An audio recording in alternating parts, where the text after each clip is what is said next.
नमस्कार मंडळी, श्री स्वामी समर्थ. मी संध्या. माझ्या चॅनलमध्ये तुम्हा सर्वांचं खूप खूप मनापासून स्वागत करते. बघा, आता पौष महिन्याच्या कृष्ण पक्षातील एकादशीला षडतीला एकादशी म्हणतात आणि ती एकादशी आहे उद्या.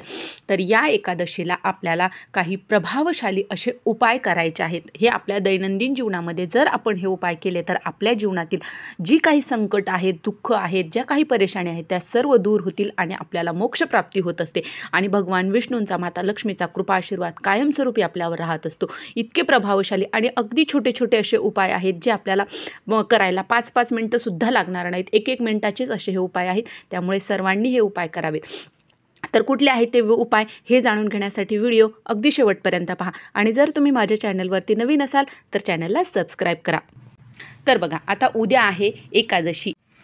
पौष महिन्यात कृष्ण पक्षातील एकादशीला 6 फेब्रुवारीला उद्या मंगळवारी आहे षडतीला एकादशी आणि या एकादशीचा उपवास केल्याने मोक्षप्राप्ती होत असते. त्यामुळे पौष महिन्यातील या एकादशीला विशेष महत्त्व आहे. बघा, या एकादशीचे खास वैशिष्ट्य म्हणजे या एकादशीच्या पूजेमध्ये तिळाचा वापर केला जातो आणि या एकादशीला तिळाचा वापर हा 6 प्रकारे केला जातो. म्हणूनच या एकादशीला षडतीला एकादशी असे म्हणतात.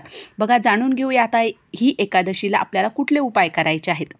तर बघा, सर्वात अगोदर सकाळी आपल्याला उठल्याबरोबर आपल्याला आंघोळ करायची आहे आणि आंघोळीच्या पाण्यामध्ये शक्य झाल्यास आपल्याला तीळ टाकायचे आहेत. बघा, तीळ तर आपल्याला टाकायचे आहेत, पण जर तुमच्याकडे असतील, शक्य असतील तर तुम्ही काळे तीळ टाकून आंघोळ करा. बघा, असं केल्याने आपल्या त्वचासंबंधी जे काही आजार वगैरे काही असतील तर ते नष्ट होत असतात आणि आपल्याला मोक्षप्राप्तीसुद्धा होत असते.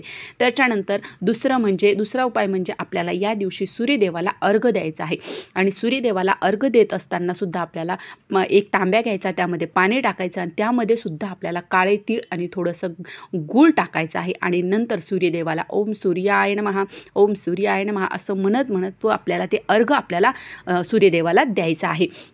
त्याच्यानंतर तिसरं म्हणजे बघा, या दिवशी आपल्याला गाईला घास द्यायचा आहे आणि तो घास देत असताना सुद्धा आपल्याला काय द्यायचं आहे तर बघा, पोळी छोटीशी आपल्याला चपाती बनवायची आहे. त्यामध्ये मीठ न टाकता बनवायची आहे. ती बनवल्याच्यानंतर त्यावर थोडासा गुळाचा खडा ठेवायचा आणि काळे तीळ आपल्याला टाकायचे आहेत आणि हे आपल्याला गाईला खाऊ घालायचं आहे. बघा, शक्य झाल्यास तुम्ही लाल रंगाची जी गाय असते तिला खाऊ घाला, पण नसेल तर तुम्हाला जी कुठली गाय मिळेल त्या गाईला हे जे आपण बनवलेलं आहे पोळी, चपाती, गूळ आणि काळे तीळ अवश्य तुम्ही या दिवशी खाऊ घाला. बघा, तुम्हाला याचा खूप चांगला फायदा होणार आहे. तुमच्या जीवनातील सर्व दुःख, संकट, आजार, पैशाविषयी जर काही प्रॉब्लेम्स असतील त्यासुद्धा तुमच्या नष्ट होणार आहेत. प्रत्येक एकादशीला तुम्ही हा उपाय नक्की करून बघा. त्याच्यानंतर चौथं म्हणजे बघा, एका तांब्यामध्ये आपल्याला काळे पांढरे तीळ घ्यायचे आहेत. शक्य झाल्यास पांढरे तीळ घ्या आणि त्यामध्ये आणखीन म्हणजे बघा, काळे तीळ हे भगवान विष्णूंना आवडतात आणि पांढरे तीळ हे माता लक्ष्मीला आवडतात. म्हणून तुम्हाला शक्य झाल्यास तुम्ही दोन्हीही तीळं घेऊ शकता. एका तांब्यामध्ये पाणी घ्या, त्यामध्ये पांढरे आणि काळे तीळ टाका, नसतील तर जे असतील ते टाका आणि हे पाणी आपल्याला पिंपळाच्या झाडाला, तुमच्याजवळ जर एखादं पिंपळाचं झाड असेल तिथे पिंपळाच्या झाडाच्या बुडाशी टाकायचं आहे, पण पिंपळाच्या झाडाला हात लावायचा नाही. आणि पाणी टाकल्याच्यानंतर तुमच्या मनातील जी काही इच्छा आहे ती पिंपळाच्या झाडाला, म्हणजेच पिंपळाच्या झाडामध्ये भगवान विष्णू असतात, माता लक्ष्मीचा वास असतो. त्यामुळे तुम्हाला तिथे भगवान विष्णूंचं स्मरण करत तुमच्या मनातील इच्छा तुम्हाला तिथे बोलून दाखवायची आहे. असं केल्याने सुद्धा तुमचं सर्व दारिद्र्याचा नाश होत असतो. त्याच्यानंतर आपल्याला तिळाचे दानसुद्धा करायचे आहे. बघा, एकादशीला दान केल्याचे खूप महत्त्व आहे. दान करण्याला अतिशय महत्त्व आहे. कुठलं सर्वात जास्त पुण्य जर कशात मिळत असेल तर ते दान करण्यामध्ये आहे आणि या दिवशी म्हणजे षडतीला एकादशीच्या दिवशी आपल्याला तिळाचे दान करायचे आहे.